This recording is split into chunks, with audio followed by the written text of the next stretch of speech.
सुशीला कार्कीले गर्न खोजेको के हो?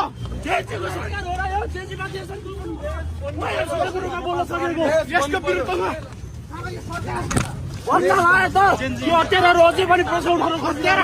अझै पनि हाम्रै आन्दोलन भनेको सरकारले हामीले पक्राउ गर्छ।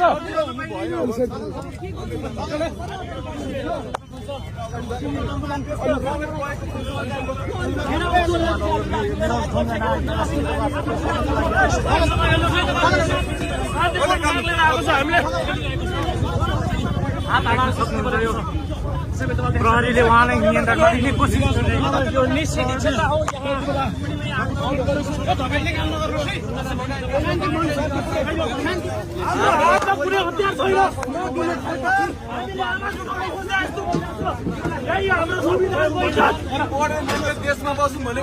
संविधान बचाएको हो। यसैको लागि हामी लडिरहेका छौँ। यसैको लागि लडिरहेको यस्तो भइरहेछ। आवाज उठाउँदाखेरि यस्तो स्थिति छ त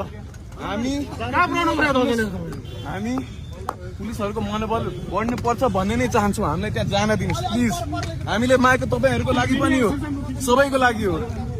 यो चुनावको मात्र म्यान्डेट हो सरकारको, जुन सरकारले पनि चुनाव गर्नै पर्छ। हामीले चाहेको हाम्रो कुराहरूको चुनाव 82 मा सार्ने के आवश्यकता थियो भने के त्यसैको लागि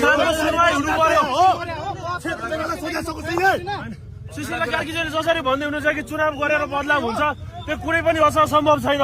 हामी जिन्सहरू बाटोमा उत्रयो भने एमालेहरूले हामीले फेरि लगाइनेछन्, काङ्ग्रेसले फेरि लगाइनेछन्। डराएको होइन, हामी प्रश्न उठाउन खोज्यौँ। त्यो 23 गतेको हत्यारा केपीओलीमा किन खुला ढङ्गले अगाडि हिँडिरहेको छ? किन प्रश्न उठाउन सकिरहेको छ? पक्राउ गर भने हत्याराहरूलाई पक्राउ गर, भ्रष्टाचारीहरूमाथि कारवाही गर।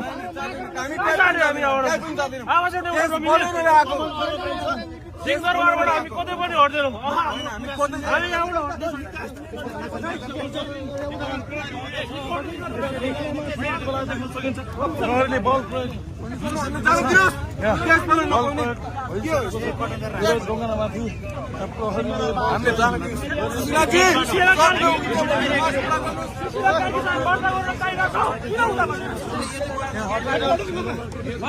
सुशीला कार्कीसँग हामी वार्ता गर्न चाहन्छौँ। उहाँलाई यही बोलाउनुहोस्, हामी यही उभिन्छौँ, उहाँको प्रतीक्षा गर्छौँ। हाम्रो कुराहरूको मागहरूको सुनवाई गर्नुहोस्। छिटोभन्दा छिटो हत्याराहरूलाई पक्राउ गर्नुहोस्, भ्रष्टाचारमाथि कारवाही गर्नुहोस्। यहीँ बाहिर आएर भेट्नुहोस्। अति भयो, 1 महिना भइसक्यो। मैले मेरो 7 बुँदे माग राखेको धेरै टाइम भइसक्यो। सुशासन, 5 वर्ष सरकार, मान्छेको जीवन स्तर बढोस्। म यति पढे लेखेँ, लास्टमा खोइ देशमा गरी खाने वातावरण छ।